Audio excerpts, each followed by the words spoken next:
అమిత్ షా అమిత్ షా అనుకుంటారండి అన్న. జిందాబాద్ సిపిఐ, జిందాబాద్ సిపిఐ.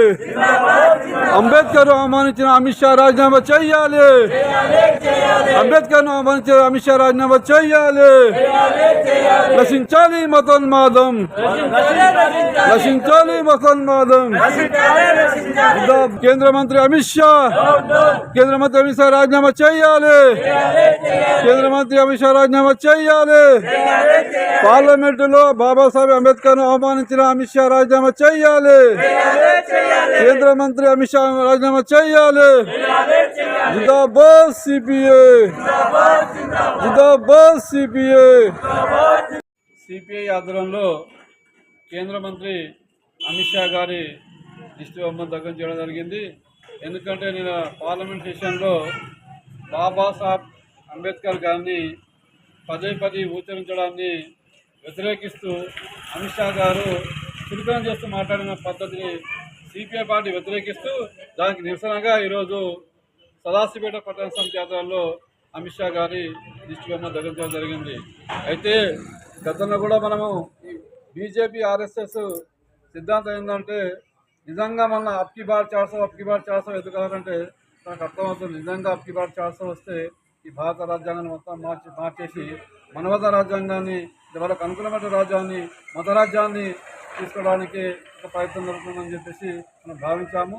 అక్షరాల నిన్న అమిత్ షా అంటే పార్లమెంట్ సాక్షిలో అమిత్ షా గారు అంబేద్కర్ గారిని అవమానించిన తీరు నిజంగా ఆ తీరు మేము ఖండిస్తూ ఉన్నాం. మరి వాస్తవం చెప్పాలంటే అసలు ఆర్ఎస్ఎస్ బీజేపీ దేశాన్ని ఒక మనవాద రాజ్యాంగ, ఒక సెక్యులర్ దేశాన్ని పక్కన పెట్టేసి ఒక హిందూ రాజ్యాంగ, ఒక రాజుల కాని రాజ్యాంగ తీర్చిదిద్దాలని చెప్పేసి వాళ్ళ ఎప్పటి నుంచి వాళ్ళ మదిలో ఉంది. అందుకోసం ఈసారి అప్కి బార్ 400 అని చెప్పేసి అన్నారు. కానీ ఇది ప్రజాస్వామ్య దేశంలో వాళ్ళ తగినంత మెజార్టీ రాకపోవడంతో అక్కసు వెళ్ళగక్కి ఇదేంటి మళ్ళీ బాబాసాహెబ్ అంబేద్కర్ అని చెప్పేసి ప్రతి ఒక్కరు ఊచేస్తున్నారని చెప్పేసి ఆయన మాట్లాడిన తీరు చాలా నిజంగా దేశానికి ఒక సిగ్గుచేట్లాడారు. ఈ దేశానికి రాజ్యాంగాన్ని అందించిన ఒక బాబాసాహెబ్ అంబేద్కర్ ఆదర్శాలను ఆయన రాసిన కాన్స్టిట్యూషన్ కానీ రాజ్యాంగ పరిధిలో ఈరోజు పేదలు కానీ బహుజనులు కానీ ఈరోజు బీసీలు కానీ ఈరోజు తలెత్తుకొని జీవిస్తుందంటే మన రాజ్యాంగ పుణ్యమే. మరి అంతటి మహానుభావుని కించపరిచే విధంగా అమిత్ షా అయితే మాట్లాడాడు.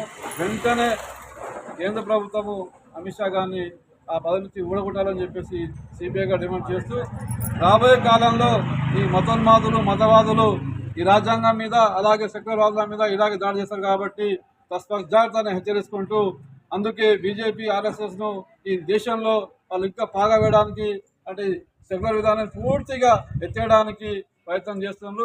అందుకే సెక్యులర్ వాళ్ళ ద్వారా జాగో అని చెప్పేసి ఇక్కడికైనా మేల్కోండి. చూడండి, ఈరోజు మనమంతా ఈరోజు స్వేచ్ఛగా జీవిస్తున్నాము, స్వేచ్ఛగా మాట్లాడుతున్నాము. మనకు అన్ని రకాల స్వేచ్ఛ ఉందంటే ఈరోజు బాబాసాహెబ్ అంబేద్కర్ రాసిన రాజ్యాంగ పుణ్యమే. అలాంటి అంబేద్కర్ గారిని ఈరోజు అవమానించడం అంటే నిజంగా ఈరోజు దేశానికి మనందరికీ సిగ్గుచోటు, దుర్దినం అని చెప్పేసి సిపిఐగా భావిస్తుంది. మతమంగా తక్షణ మీకు హెచ్చరిక.